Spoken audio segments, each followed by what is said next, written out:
Om Sahanavavatu Sahanau Bhunaktu Saha Viryam Karavavahai Tejasvinavadhetamastu Ma Vidvishavahai. Om Shanti Shanti Shanti Shruti Smriti Purananam Alayam Karunalayam Namami Bhagavat Pada Shankaram Loka Shankaram Shankaram Shankaracharya Keshavam Badarayanam Sutra Bhashya Kritav Vande Bhagavantav Punah Punah. We are doing today Upadesha Sahasri and the Padya Bhagam, Ishvara Atma Prakaranam, the third chapter. Ishvara Atma Prakaranam. We have seen in the previous class two verses, but I am going to repeat them again because it is very important. Ishvara Atma. Ishvara, Ish means to rule. Vara is a pratyaya. Ishvaraha. Vara pratyaya is there. Ishvaraha. We always think of Ishvara as a very huge personality. He's a huge individual with a great mighty will, and he can do whatever he wants. He has a mighty will and mighty mind, mighty body, mighty senses, etc. But that's all wrong place. I want you to understand, God is not physically. You can't think of God in terms of physical prowess or a thought prowess or a will prowess. Almighty. We use the word, we respect that term, Almighty. But might does not mean only the might of the body, the might of the will, the might of thinking, but it is the might of the presence, silent presence. Even silence is mighty. We think of silence as an object. Silence is not an object. But yet it is almighty. All the sounds are born in silence, and they are sustained in silence, and they go back into silence. And silence is the very source of the sounds. Now one may think that if Bhagavan also is the source of everything, the one who is the source of the things, he should be mighty physically, mentally, by will, etc. That's not true. He is a silent being. That is how we have to think. Parameshwara is a silent presence. Silent presence. Because he is also Atma. Ishvara Atma Prakaranam. Ishvara Atma. He is indeed. Ishvara means indeed Atma. The Atma means conscious presence. Is only conscious presence. Is only conscious presence, presupposing whose presence is the space, presupposing whose presence is the air. All the five elements are there. Presupposing whose presence. Presupposing whose presence I am able to think. Presupposing whose presence I am able to have the will. Presupposing whose presence I have the body also. I am able to do karma. I am able to enjoy the results. All that is possible, presupposing his silent presence. And therefore that silent presence is Parameshwara. And therefore, don't think of Parameshwara as in terms of the physical prowess or in terms of the mighty will, in terms of thinking. Even when there is avatara, he takes the form. The form is mighty. The form may be mighty, the thinking may be mighty, the will may be mighty, but he is not mighty.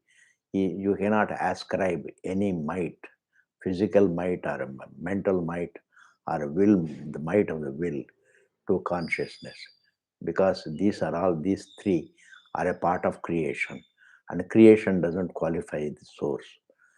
Please understand, there are no attributes of the creation in the source. The source is unqualified source. It's not qualified by the creation. Just as clayness is not qualified by potness. And therefore, the creation doesn't qualify the source. And therefore, please understand, don't think of Ishvara in terms of a great, mighty individual. He is not an individual, please. An individual, as an individual, we have a will. We can think. We have a form. We can have physical prowess. mental prowess and will prowess only as an individual. But Parameshwara is not an individual. The truth is not an individual. He is the truth of all individuals, please. Water is not a given wave. Water is the truth of all waves. Water is the truth of all waves. And that is not a given individual, given wave. In the same manner, God is not a given individual. We always think of him as full of miracles, etc., etc. He is silent presence. Why should we not think in terms of presence? We don't think in terms of presence. We think in terms of powers, miracles, etc. I say Parameshwara is a presence, is a silent presence, because that is what everyone is. The nature of every individual is silent presence, the nature of every jiva, because the mind doesn't qualify consciousness, the will doesn't qualify consciousness, the body doesn't qualify consciousness, and therefore Sthola Shariram doesn't qualify. And thoughts and faculties are called mental faculties, subtle body, and that also doesn't qualify consciousness. The will doesn't qualify consciousness. Then, when it is unqualified as the source, then it is silent. When it is not, when you can't ascribe a physicality or a thought or a will, then it is silent place, because the body can be noisy. The body, the faculties can be noisy, thoughts can be noisy, emotions can be noisy, the will can be noisy. But if these are not attributes of Ishvara, then Ishvara is silent, and therefore Ishvarasched anatma syat. And therefore Ishvara should be understood as Atma, as a silent conscious being, as a silent being presupposing whom is the universe, please. And that is his might. That is his might. Presupposing whose presence, mighty presence. It is a mighty presence. It is not mighty will or mighty thought or mighty deha. It is a mighty presence. Like in the deep sleep state, you have a mighty presence. You have a mighty presence. Absolute presence is mighty presence. Yes, mighty. If you like that word mighty, if you want, otherwise it's a silent presence. Silent presence. If you like the might, then mighty presence. Mighty presence, not mighty actor. Ishvarasched anatmasya. If Ishvara were looked upon as an object, as other than yourself, Ishvara as a silent presence, anatma syat, nasavasmiti dharayet. I am not that Ishvara. Please come.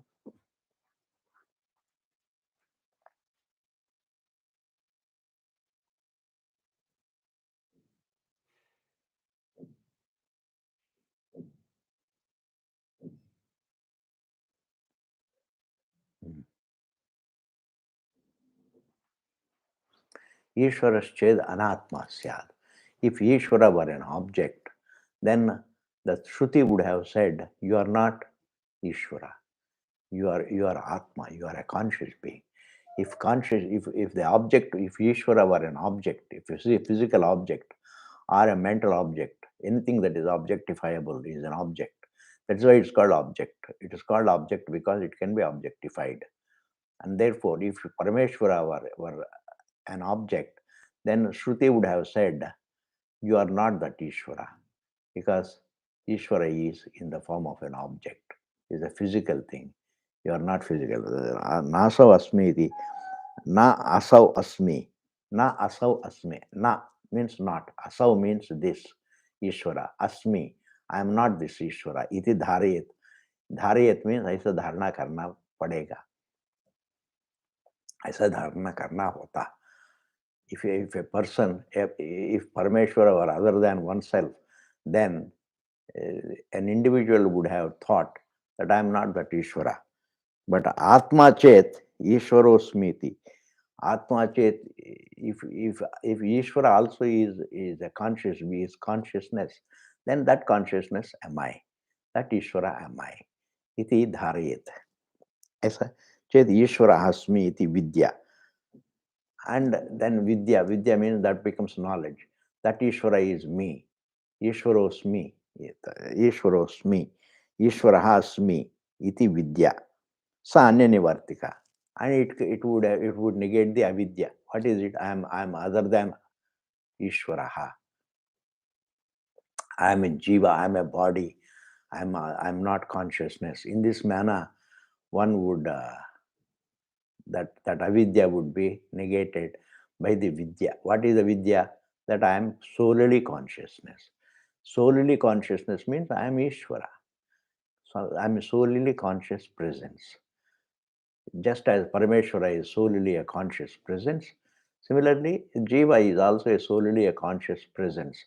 But what about the activities, the physical activities, the mental activities, and the will activities? They are all the Prakriti. They're all in the form of. They're all in the form of. They're all a part of creation. They're all created, and the creation doesn't qualify the source. Consciousness is not qualified by the creation, and therefore vidyasa anyanivartika. Vidya vidya then understanding, the understanding that I am solely consciousness would remove the anyanivartika. Anya means here should be taken as avidya. Anyanivartika, it would remove the avidya. The tat tvamasi sadeva swam idamagrasi ekmeva dvitiyam tat satyam sa atma tat tvamasi. That thou art. This that thou art negates the twofold error. What is it? That Ishvara is other than me. That silent I am, that solely conscious, silent conscious being is other than me. I am only a form. This particular one is an error. The second error is I am only limited. If there is unlimited, it should be other than me. This both are. This is a twofold error, please. This twofold error is corrected by the Mahavakya. The twofold error is that the Ishvara is other than me. The silent solely a conscious being is other than me, and the unlimited conscious being is other than me, whereas I am a limited form, because without being a form I cannot think in terms of limitation, and therefore, like in Sushupti, you have no form, and therefore you can't entertain a thought of limitation, and therefore these two errors, that I am that the unlimited conscious being is other than me, and then I am limited. This twofold error is corrected by the Mahavakya, and therefore Atma Ched Ishwarosmiti Vidya. Atma Chet, if the Ishvara is also a conscious being, then one can say Ishvara Smiti. I am also a silent conscious being. I am a silent conscious being, and the activities are all a part of creation. Mental activities, physical form, they're all a part of creation, and the creation doesn't qualify consciousness. Consciousness is only presupposing the silent consciousness is the Prakriti. Prakriti is a creation. Creation is there, Prakriti is there, Prakriti is born. Only presupposing the silent presence of Purusha. Silent presence, you think of truth as the silent presence, because peace is what you want. If peace is what you want, then that peace is only Bhagavan. There cannot be anything mightier than peace, please. Please understand this point. Don't underestimate, don't think the physical powers alone are powers. Even to be peaceful is a power. The peace is a power. It is an almighty power. To be peaceful, to be silent is an almighty. It is an almighty presence, and this almighty presence, this knowledge that I am almighty presence, solely conscious being, removes the avidya. Anyanivartika. Nivartika means a remover. It removes the avidya. Vidya removes the avidya. The knowledge that I am solely a conscious being, a silent conscious being, presupposing which everything, the whole creation is there. This knowledge will remove the avidya. Atmanaha anyasya ched dharmaha asthulatvaadayo mataha. This particular verse I have to handle it properly, because this asthulam means asthulam, ananu, ahrasvam, adirgham. This is the Shruti. The Shruti says truth is neither sthulam, the physically sthulam, nor is it ananu. nor it is physically subtle, nor is it a thought, nor is it a faculty, nor is it a will. Asthulam ananu ahrasvam. It is neither short, adirgham. It is nor is it long. Neither it is hrasva nor it is long. That means it has no physicality, it has no thought in it, it is not qualified by the physicality, nor is it qualified by the thought, nor is it qualified by the will, nor is it qualified by any detail of the creation and the physicality, etc. These things have to be neti neti, because man is taken to be the deha, and therefore the Shruti comes and says, you are not physical, you are not physical. Because man thinks that I am physical, and therefore the Shruti comes and says, you are not physical. Man thinks that I am the thought, and therefore the Shruti says, you are not the thought. Man thinks that I am the villa, and therefore the Shruti says, I am the villa. The Shruti says, you are not the villa. This is what is called neti neti. It is all, these are all removed. This neti neti pertains to the truth, please. It is the truth that is described as free from this, free from physicality. Not the object is free from the physicality. It's not the object. You can't, that would be wrong. The object is physical, and it cannot be free from physicality. The object cannot exist without physicality. The object cannot exist without physicality, and therefore what is corrected is an error about the truth.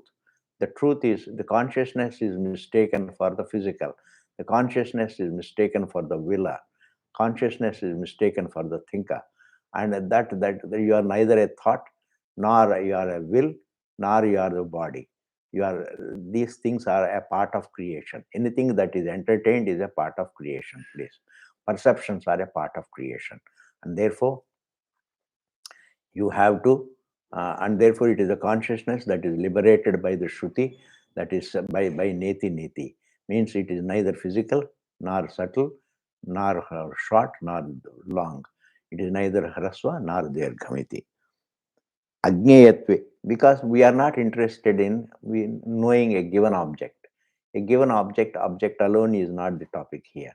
Ajnayatve, kim tahi syat. And therefore, when you say that an object is not physical, it is not asthulam, ananu, ahrasvam, adirgham, it is wrong. Why? Because an object has to be physical. It has either it is short or it is long. Therefore, it has a dimension, whereas consciousness has no dimension. Consciousness has no dimension, but it is mistaken to have dimension, and therefore the Shruti comes and says the truth is free from dimension. If it is free from dimension, it is unlimited, please. Any given dimension is limited. Any given dimension is limited, and it is, if it is free from dimension, then it is unlimited. Kim Ajnayatve, an object is not the topic here. Kim tahi syat. Kim tahi syat means, in what way these corrections will help me? Because I can't say the world is not physical. The world is physical. If you say the world is, then it is physical, and it has a dimension, it has a size also. It is there only in the waking world, in the waking universe. The waking universe is there only in the waking state. It is not felt in the deep sleep state, and therefore it cannot extend it to the deep sleep state. And therefore, that way it is limited. That way, the waking universe is limited, and therefore the physicality, etc., are negated from the Atma, not from the anatma, please. Ajnayatma kim tasyat. Atmatve anyadhi hnutihi. If they are negated from the Atma, then they will all be corrected. That means consciousness, if consciousness is mistaken, the body is not mistaken as the physical, the body is not mistaken as the physical, the universe is not mistaken as the physical. It is the consciousness that is mistaken for the physical. It is the consciousness that is mistaken for the thinker. It is the consciousness that is mistaken to have a will. It is the silent consciousness that is mistaken for having a dimension. It has no dimension. That means it is unlimited, please. Consciousness as free from the dimension is unlimited. And therefore, Atmanah anyasya ched dharmaha asthulatvaadayo mataha. Mataha means thought. Asthulatvaadaya means this asthulam, ananu, all. It is neither physically, it is neither gross, nor subtle, nor short, nor long. Asthulatvaadaya mataha. If they are thought that they are negated only from an object, it is wrong. They're all negated from the truth only, because the mistake is between the truth and the untruth. Ajneyatve asya kim tai syat. An object, anatma, is not what is meant to be known. It is the atma that is meant to be known.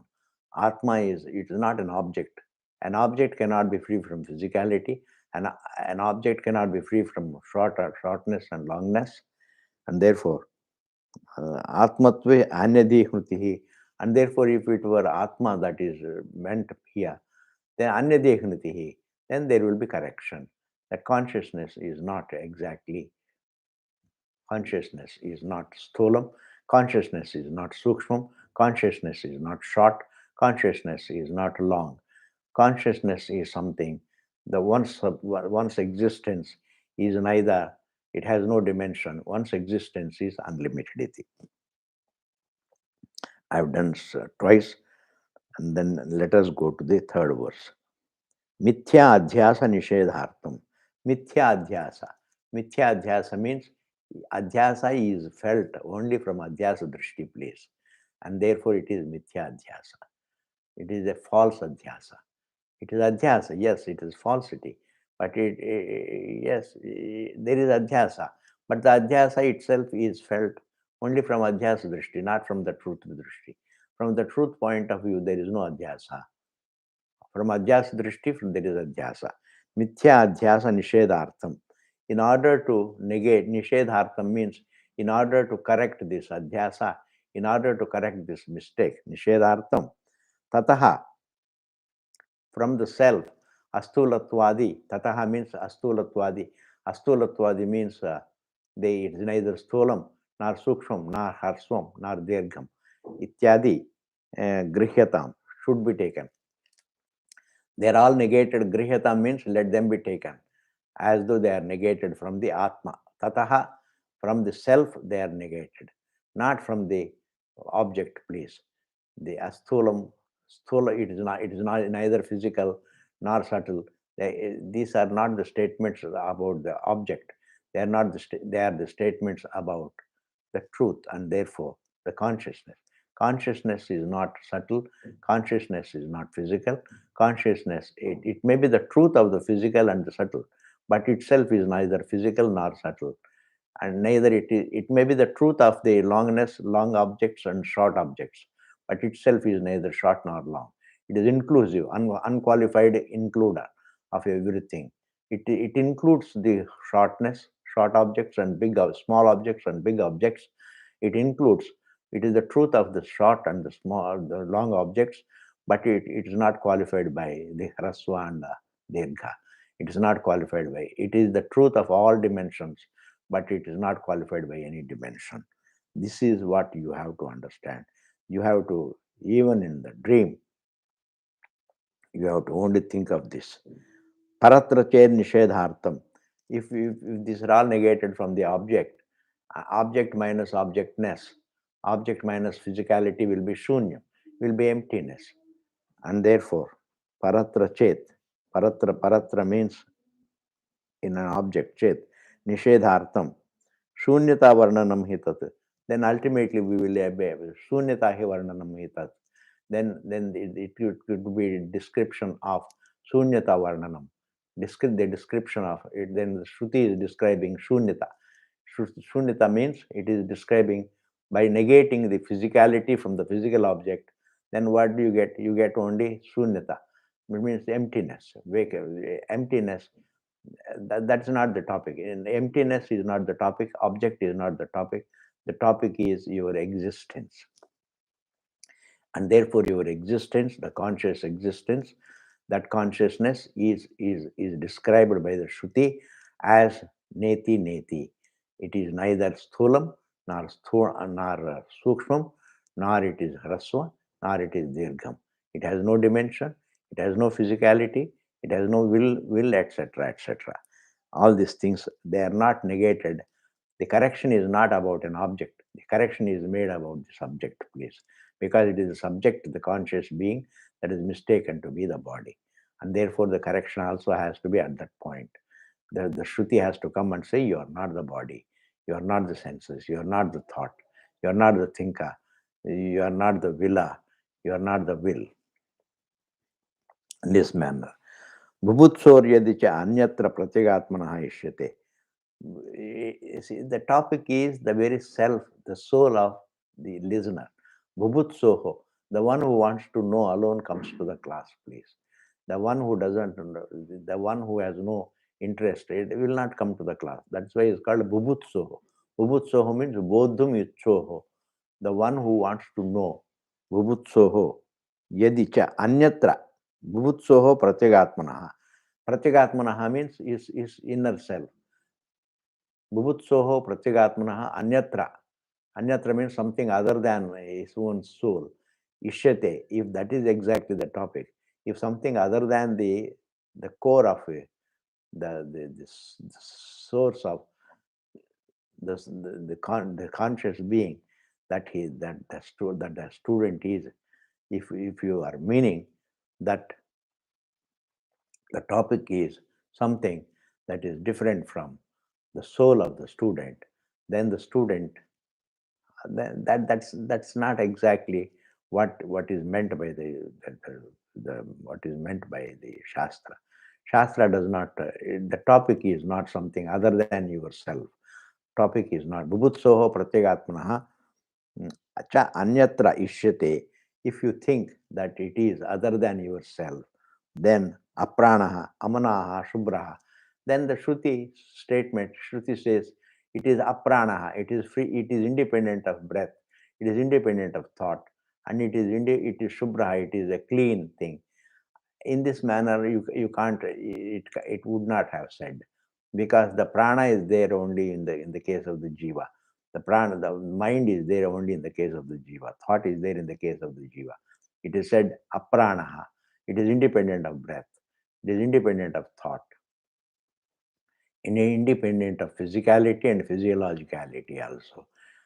When it is says so, then Shubhraha itcha anarthakamsa, then if it is saying something, you can't say, you can't talk about the object like this. It is independent of prana, it is independent of breath. It has no breath. You don't have to say that. The one who has prana, the breath, is only a conscious being. A conscious being has the breath, a conscious being has the thought, and therefore a conscious being alone is taken to be limited, etc. And therefore you have to liberate the consciousness. How do you say that you are a conscious, you are solely a conscious being? You are not a form, you are not a thought, you are independent of thought, you are independent of breath, you are not a breather, you are not a breather, you are present, you are silently present.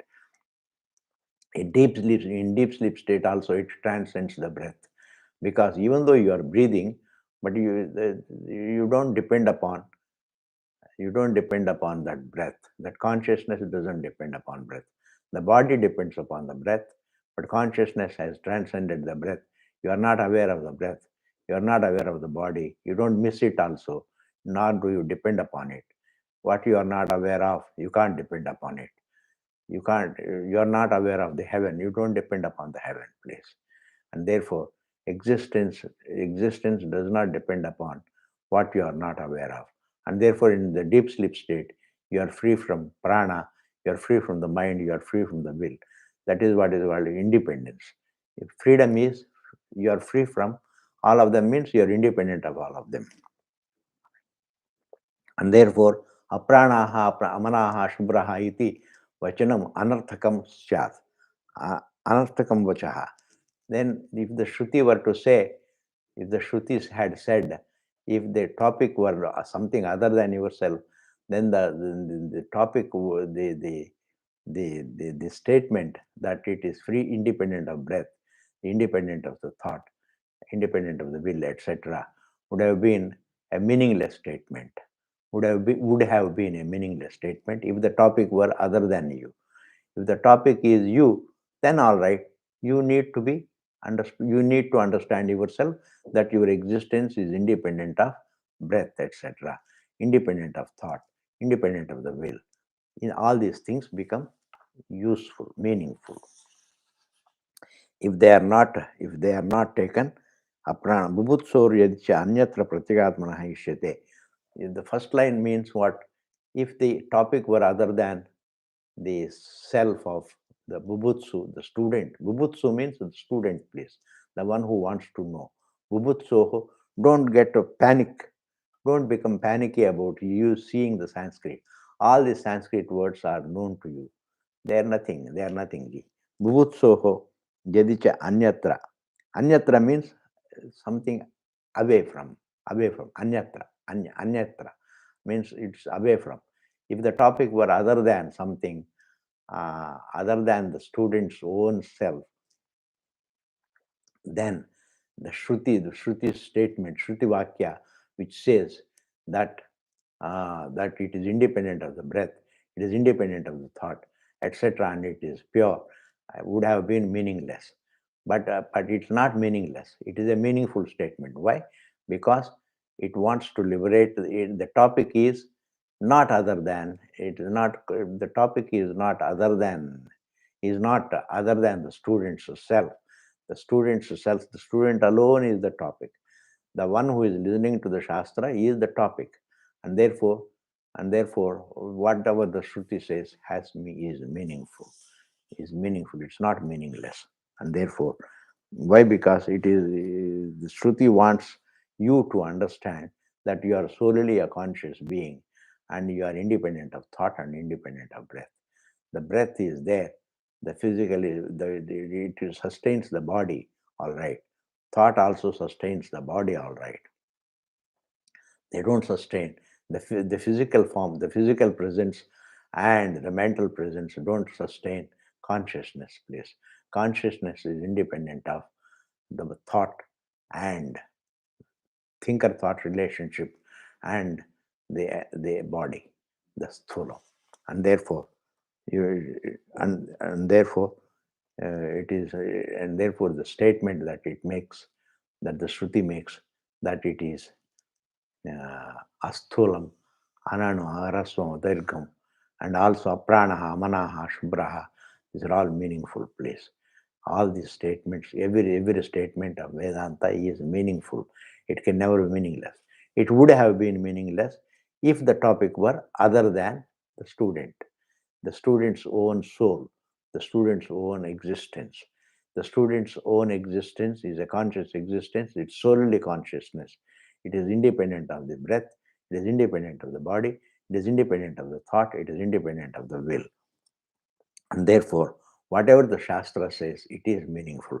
Then the next chapter is the fourth chapter we are going to begin, Tattva Jnana Swabhava Prakaranam. It is called Tattva Jnana, the nature of the understanding. The nature of the understanding is such that Tattva Jnana Swabhava. Tattva Jnana. Tattva means the truth. Jnana means understanding. Swabhava means the nature. Prakarana means the topic. Now is the topic. Prakarana means the context, the topic. What is the topic now in this particular section? This topic is analyzing the nature of understanding. Understanding the nature of the understanding, please. Understanding the nature of understanding.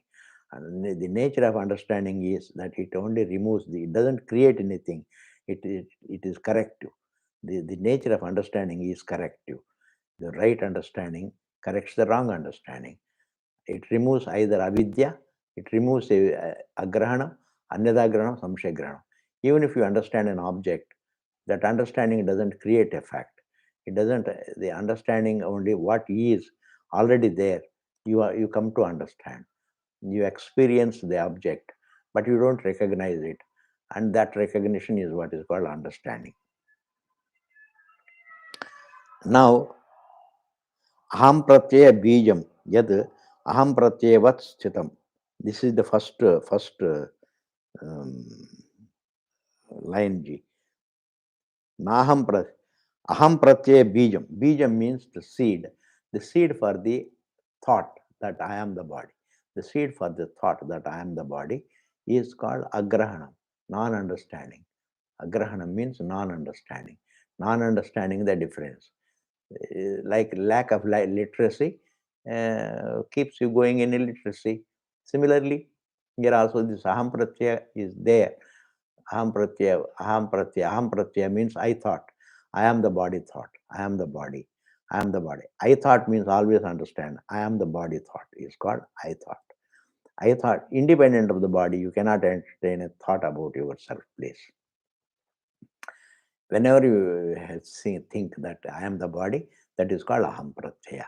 Aham pratyaya bijam. Bijam means the seed. What is the seed? The seed behind the aham pratyaya, the seed behind the aham pratyaya is that non-understanding of one's own existence. That non-understanding of one's own existence is what is called aham pratyaya bijam.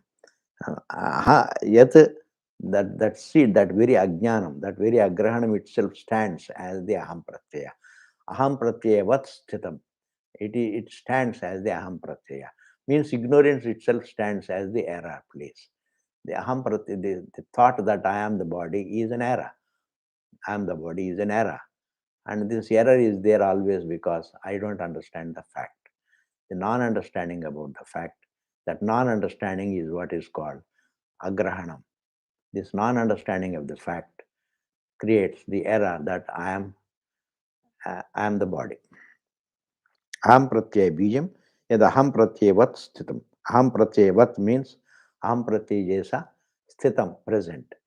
It is the non-understanding that stands as the thought between the thought in me that I am the body.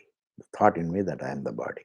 Naham pratyaya vanhi ushtam, and it is burnt. Vanhi means fire. Ushtam means burnt. Na aham pratyaya. I am not that thought. I am not the body. I am not the body. This particular understanding burns the ignorance. Just as literacy burns illiteracy, in the same manner, here also, the understanding that I am not the aham pratyaya, I am not the body. In this manner, I am not the villa, I am not the thinker, I am solely a conscious being. This understanding burns the aham pratyaya, the identification with the body. Mushtam. Katham karma prarohati. In such a situation, katham, how, karma means a karma, an individual, the action, prarohati. How can that person, how can it produce result? Because the one who performed in the past, the karma is the jiva. That jiva am I not. That body am I not. I am not the jiva. When a person understands that I am not jiva, then the jiva's karma doesn't produce any result because the enjoyer is not there. Katham, how, karma, the action, prarohati, how can it create, how can it produce a result? A karma, how can it produce result? Karma cannot produce result. He may perform karma, but he doesn't produce result because he is not an enjoyer thereof. He is not an enjoyer of the results. He is not an enjoyer of the results. He is not a karta also. When a person when he understands that he is not the body, then he is not the karta also. He is not the bhokta also. And therefore, understand what is the nature of the understanding in this verse. The nature of the understanding is that the understanding removes the non-understanding. When it removes the non-understanding goes away, and the misunderstanding also goes away. Thus, understanding always is corrective of, negative of non-understanding and misunderstanding. And therefore, when the misunderstanding is gone, then when the error is gone, ignorance also is gone. When the ignorance is gone, then you don't really feel that the karma that you do doesn't produce results because you are not a karta, you are not a bhokta also.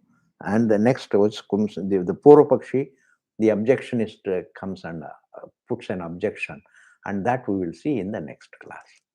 There is an objection in the next verse, and that objection is, now you have to understand, one is adrishta karma, one is drishta karma. Adrishta karma is you perform a religious deed and a religious ritual, and that religious ritual has an adrishta karma.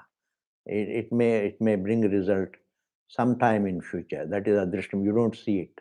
You don't see it. That is totally belief based. But when it comes to drishta karma, like drishtam is supposing a jnani eats food, he appeases its hunger. He drinks the water and it quenches the thirst. This is the drishta karma, drishta phalam. It is a drishta phalam. Drishta karma is different from adrishta karma. Religious deed is different from an empirical deed, please. An empirical deed is seen to have result, whether it is done by a jnani or an ajnani. Whoever does an empirical deed, it produces result. Maybe it produces result just as drishta karma, just as the empirical deed. Religious deed also may produce result, and he may be there for enjoying the result thereof. In this manner, the objectionist says, and that is being negated by the Siddhanti. And all this we will see in the next class, please. Purnamadaha Purnamidam Purnat Purnamudachyate Purnasya Purnamadaya Purnameva Vasishyate. Om Shanti Shanti Shanti. Thank you very much. Very happy new year. Let this happy new year bring you a lot of happiness, lot of prosperity, lot of Vedanta, a lot of understanding of the Vedanta, please. And then we will see in the next class. Thank you.